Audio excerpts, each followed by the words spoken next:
Olá, seja bem-vindo. Nesse vídeo, iremos tratar do teorema do envelope para otimização irrestrita. Inicialmente, veremos uma função valor máximo ou função objetivo indireta. Essa é uma função objetivo na qual os valores das variáveis nos respectivos valores ótimos foram atribuídos às variáveis. Vejamos, por exemplo, que desejamos maximizar o valor dessa função, que depende de x e y, e φ sendo um parâmetro constante.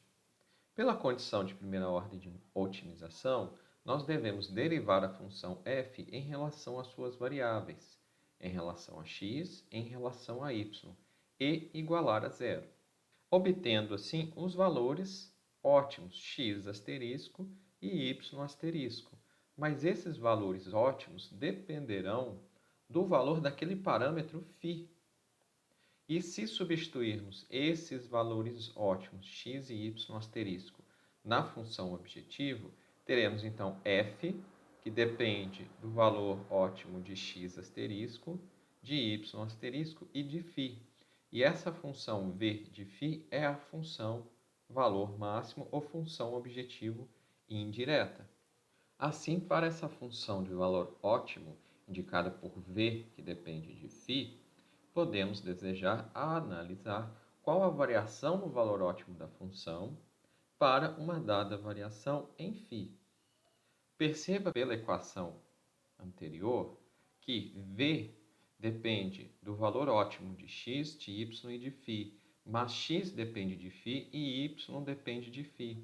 Assim, devemos utilizar a derivada total para avaliar a variação no valor ótimo, dada uma variação em φ. De forma que teremos uma variação de φ impactando tanto o valor de x e de y e também diretamente o valor de v. Por isso que devemos utilizar uma derivada total. Contudo, relembre que pela condição de primeira ordem, derivada de f em relação a x é igual a zero, assim como derivada de f em relação a y, de forma que a derivada de v em relação a φ será simplesmente a derivada parcial em relação a φ. O que essa equação 12 indica? Perceba que nesse caso nós temos uma variação nos valores de x e y para uma dada variação em φ.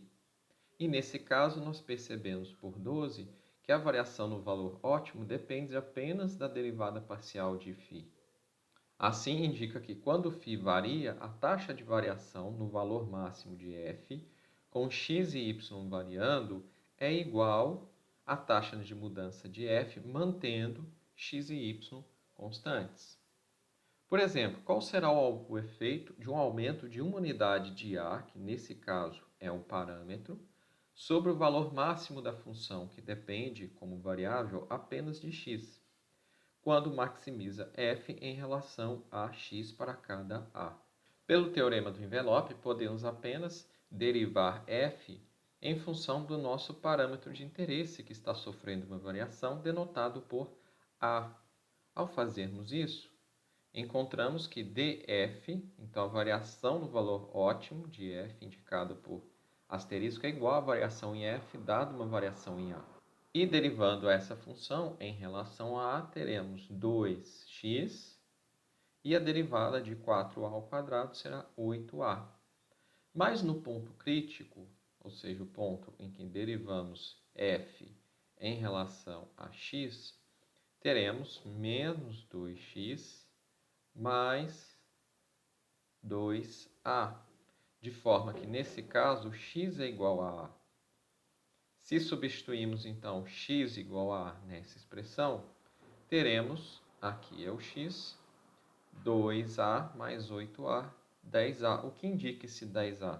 10a será a variação no valor ótimo da função para uma dada variação em a. Vamos considerar como exemplo uma função genérica, mas nesse caso que represente o lucro de uma empresa, denotado por π, e que ele seja então, P é o preço da produção, essa produção F depende da quantidade utilizada de capital e trabalho, em que o capital tem um custo K e o trabalho tem um custo W.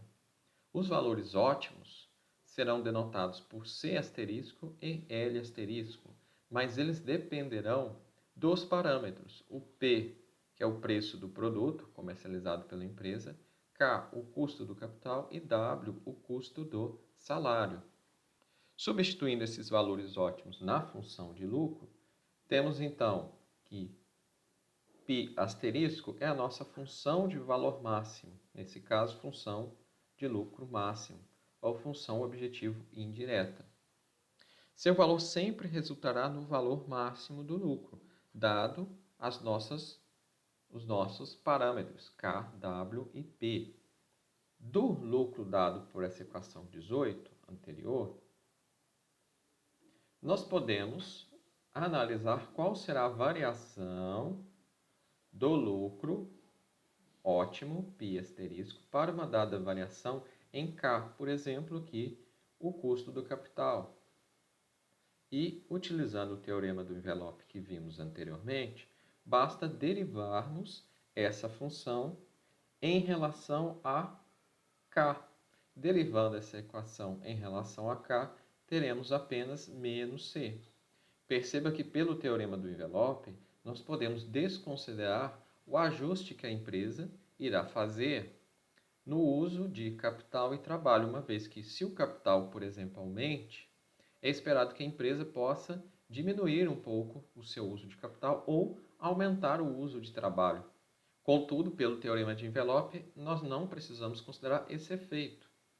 Basta então derivar em relação a K. Teremos menos C asterisco.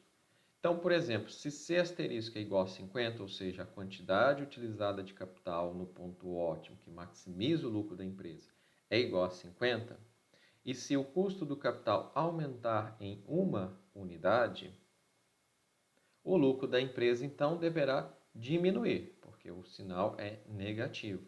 Diminuir em quanto? Em C menos 50, a variação no custo do capital, que nesse caso é uma unidade.